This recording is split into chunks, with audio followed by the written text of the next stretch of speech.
Architectures of Trauma by Rudy Koshar. My sleep is a turbulent burst, and then I'm awake.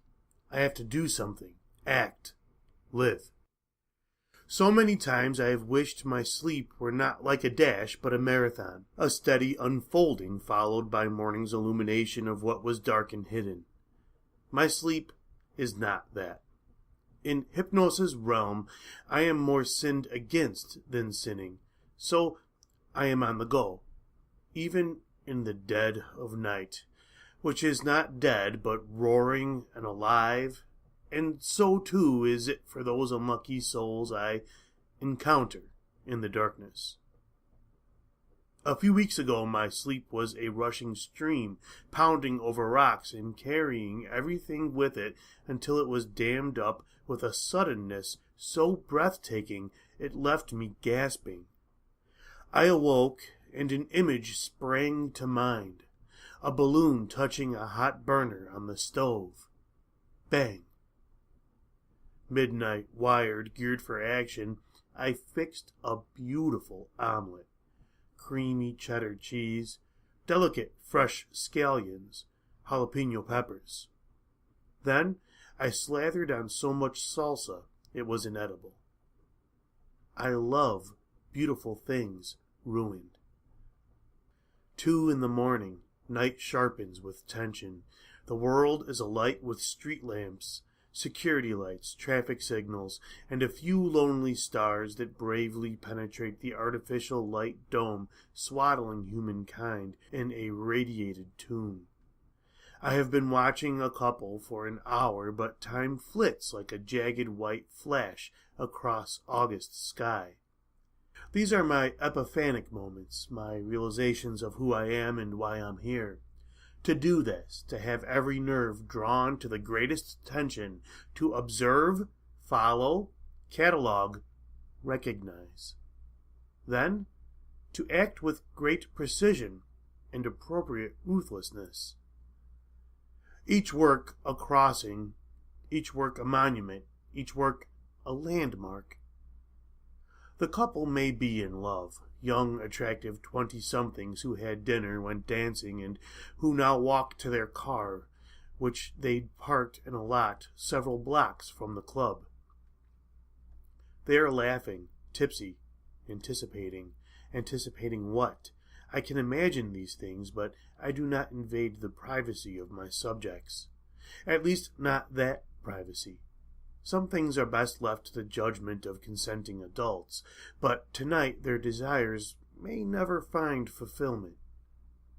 Yet, and this is what gives my work its wonderful narrative tension, it is up to me whether they will finish the night in each other's arms, if their bodies will be entwined, sweaty, gasping, spent, or if there will be another configuration, something that suits them at this particular moment. For the moment determines action, the moment in time, in history, in being. I must recognize the moment for what it is, grasp its sudden logic, sense its demands, create its called-for event. For I am more sinned against than sinning. I am also more acted on than acting. I read the papers the next day, and I am appalled at the general chaos. Murder capital, that's what people are calling my city. Yet, a part of me experiences that schadenfreude that comes from gawking at a horrible car accident, knowing one has again escaped the guillotine's eternal blade. Poisonous and thrilling, the news is like heroin for me. I crave its narratives, its bloody horrors, its architecture of trauma that it constructs with each news item, each bulletin, each talking head on a flickering screen. In the middle of the night, when I'm not on the prowl, I watch all-night television, cable news, documentaries, newspapers online, dozens of them from around the world. I am a node, a switching point, a conduit. I am the news. I occupy it.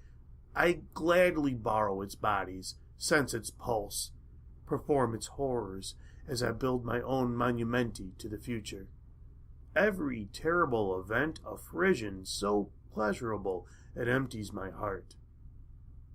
I must mention that last night I did not add to the grim recounting of violence. I was not a contributor, and happy for it. The moment had come, and it demanded that on that night the young couple would follow their evening into its passionate denouement. I do not begrudge them their pleasure, nor do I ignore the news industry's one great glaring shortcoming, its inability to report good things. Its inability to understand when trauma flees like a frightened refugee racing across an international border. Why didn't my self-restraint receive at least a precious few lines in the Metro section of the local rag? Why are good deeds left unrewarded? I anticipate seeing the man in my office, for my subjects have a connection to me. I pass his desk every day, smile, exchange pleasantries. I think how his life and the life of his fiancée were momentarily in my hands. He was mine, just as his fiancée was mine in that splinter of time. I held them in my gloved palm, observed them as if they were insects I could flick away or crush, depending not on my mood, but on the logic of the moment, the presence of a reality I decipher and then act on. Yes, to have that power, to know that in my smile my office coworker would be unable to fathom how completely I held sway over his being. This is the satisfaction a man feels carrying out life's Sisyphean labors. Yet, today there is discord. My coworker is arrogant, fresh. We have been working on a team developing a new advertising campaign for a company that sold useless products to useless consumers. My coworker is much younger than I am. Quite bright, I must say, but today, unwilling to give age and experience their due. In short, he contests every point I make, every argument I propose. I know he is an ambitious man, as he should be. I am ambitious as well, though these days my energies are devoted to matters other than those of the workaday world. Still, I understand my empathy knows no bounds. Robert, that really seems to me to be an outmoded way of approaching it, he says. I can see that other members of the team are uncomfortable. Rarely did people in the office openly contradict me. It was more likely that if they disagreed with me, they went behind my back. I could always deal with that. I sensed what they were doing, felt it. Little did they know that when tragedy struck one of their intimate circle, a son, an uncle, a sister, a best friend, I had called in the loan they had taken up by undercutting my authority. Little did they know that when a friend or cousin was found expertly filleted, the body parts displayed like modules built to scale for an architectural model, this was my rejoinder for sedition. But to so openly oppose my wishes in a matter, to state in public a point of view that contradicted my ideas, this is unprecedented in our office culture. 4 days afterward, I sauté my frustration. I had, after all, spared this young man's life. Not only his life, but that of his pretty fiancée. Dark-haired, tall, though perhaps a bit on the gangly side. She, too, had escaped. I had revised my program, which had included a new wrinkle in my nocturnal installations. I had decided that my archaeotronics of innovation would include select office personnel.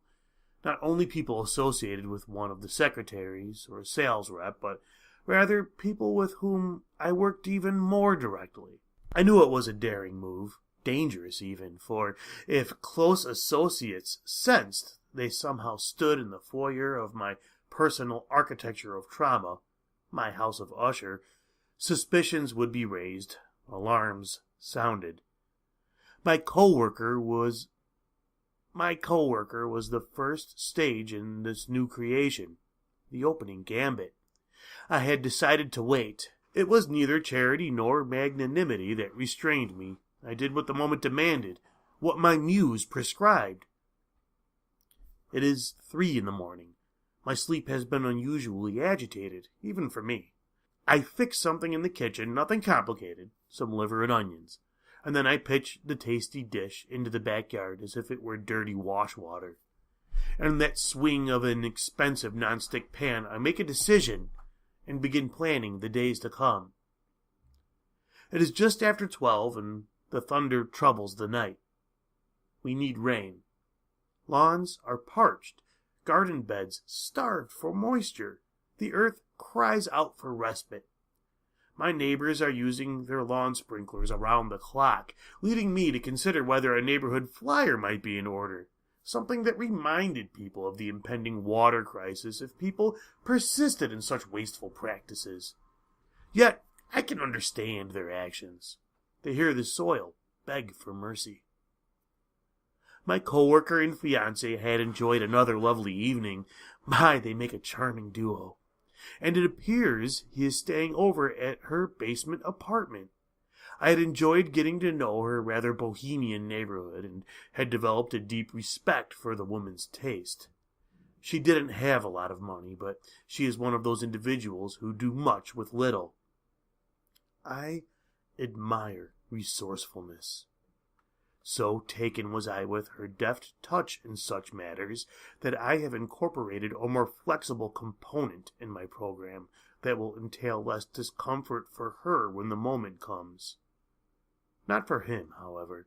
For him I have special plans, and they feature techniques I have been hoping to try for many months. I had already carried out a modified version of this technique on a postal carrier who on 2 occasions had delivered the wrong mail to my address. But I really didn't know what I was doing at the time.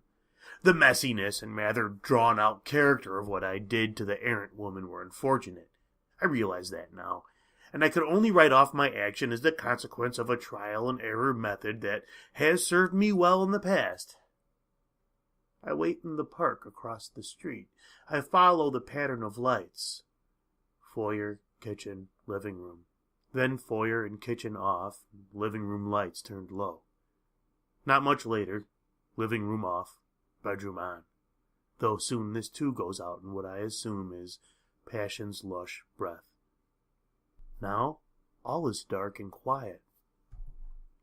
In the kitchen, a refrigerator hum. A clock ticking. Machines are alive. The short hallway has several creaky boards I maneuver without undue fuss. Then I am in the bedroom. I had waited at the door for almost a half hour to be certain no sighs or moans came. My subjects are asleep, and I stand by the bed. I admire their soft, regular breathing, as if they had been borne on wispy cirrus clouds to some brighter horizon, some sun-soaked shore. They are naked, which endears them to me. I cherish their vulnerability. Creation is part planning, part improvisation. I decided to hold the exquisite blade to my subjects' foreheads, a kind of tribute, perhaps, to those who sleep. It is semi-dark. Only a wan light from the street bleeds in around the curtain's edge. I press the blade to the man's forehead. I realize I can't see the imprint it leaves. So much the better, I tell myself. A master builder is often unaware of tangential successes that accrue from his work. I press the blade somewhat more lightly on the woman's forehead. My touch achieves the appropriate balance and delicacy. Then I am ready. The moment has come. Idea is more powerful than act. Dream more powerful than deed. All real architectures are preceded by paper and drawing pencil, all blueprints preceded by dreams, visions, fantasies, dark and bright. Buildings, streets, and squares are sinewy plots of mysterious cognition. So it is with the houses I build. Acts of mayhem, theaters of cruelty and torture, bloody and vengeful creations in all their rippled subtlety, all originate in the mind of a creature whose one great goal is to be freed for a short time from linear obligations, banal waking rounds. So it is with my insomniac soul, as it leaves two lovers to their small deaths and senses, yet again, the greatest architectural masterpieces are those of a builder's imagination. Rudy Koshar is a 2015 Pushcart Prize nominee and a former Guggenheim Fellow whose work is published in Guernica, Corium, Riptide Journal, Stockholm Review of Literature, and elsewhere. He teaches at the University of Wisconsin-Madison, blogs at rudykoshar.net, and is an invited blogger at Huffington Post.